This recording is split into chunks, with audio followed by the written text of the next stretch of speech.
নমস্কাৰ, তোমালোকৰ কাৰণে বহুতেই ভাল খবৰ আহিছে। পুনৰ তোমালোকৰ নিউ ভেকেঞ্চি আহিছে আৰু এই ভেকেঞ্চিসমূহত সকলোৱে এপ্লাই কৰিব পাৰিবা। ক'ৰ পৰা আহিছে এই ভেকেঞ্চিসমূহ বা এপ্লাই কেনেকৈ কৰিব লাগিব বা লাষ্ট ডেট কেতিয়ালৈ, বয়স কিমান হ'ব লাগিব সবিশেষ জনাই আছোঁ।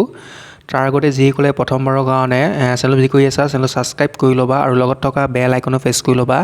তেন্তে ব'লা ভিডিঅ' আৰম্ভ কৰোঁ। তোমালোকৰ প্ৰথম ৰিকুৱাৰমেণ্টটো আহিছে ইণ্ডিয়ান এয়াৰফ'ৰ্চ অগ্নিবীৰ ৰিকুৱাৰমেণ্ট 2023 ফালৰ পৰা আহিছে, যি নেকি ইণ্ডিয়ান এয়াৰফ'ৰ্চৰ ফালৰ পৰা আহিছে।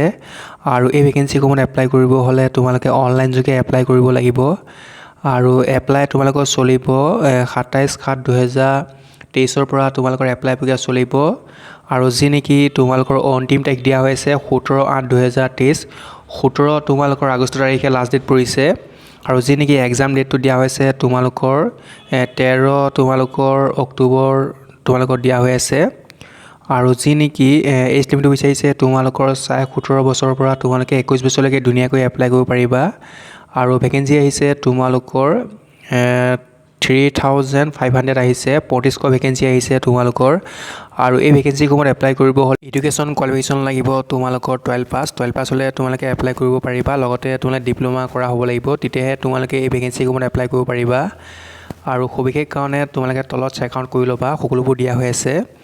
নেক্সট তোমালোকৰ ৰিকুৱাৰমেণ্টটো আহিছে SSC MTS হাবিলদাৰ ৰিকুৱাৰমেণ্ট 2023 ফালৰ পৰা আহিছে, তোমালোকৰ SSC MTSৰ ফালৰ পৰা আহিছে। আৰু এপ্লাই কৰিব হ'লে তোমালোকে এই ভেকেঞ্চিসমূহত অনলাইন যোগে এপ্লাই কৰিব লাগিব।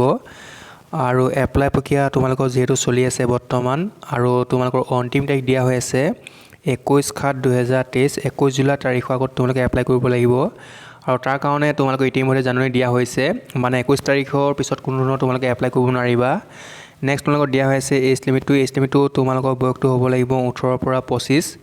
লগতে তোমালোকৰ বয়সটো ধৰি দিয়া হ'ব যিসকল OBC MOBC আছা তোমালোকক 3 বছৰ ৰেহাই দিয়া হ'ব আৰু SC ST সকলক তোমালোকক 5 বছৰ ৰেহাই দিয়া হ'ব। আৰু যি নেকি এডুকেশ্যনটো বিচাৰিছে 10 পাছ, তোমালোকে চিম্পুল 10 পাছ হ'লে তোমালোকে এই ভেকেঞ্চিসমূহত ধুনীয়াকৈ এপ্লাই কৰিব পাৰিবা। কোনো ধৰণৰ তোমালোকৰ এক্সট্ৰা কোৱালিফিকেশ্যন নালাগে, চিম্পুল তোমাৰ 10 পাছ হ'লে ধুনীয়াকৈ পাৰিবা। নেক্সট তোমালোকৰ যি নেকি ভেকেঞ্চিসমূহ ভগাই দিয়া হৈ আছে MTSত আছে তোমালোকৰ 1198টা ভেকেঞ্চি আছে। আৰু যি নেকি তোমালোকৰ হাবিলাৰত আছে তোমালোকৰ 360টা ভেকেঞ্চি আছে। নিশ্চয় তোমালোকে জানিব পাৰিছা আৰু সকলোবোৰ ইনফৰ্মেশ্যন দিয়া হৈ আছে তলত আৰু এপ্লাই প্ৰক্ৰিয়া লিংকো দিয়া হৈ আছে। ভিডিঅ'টো ইমানখিনি আছিল, ধন্যবাদ।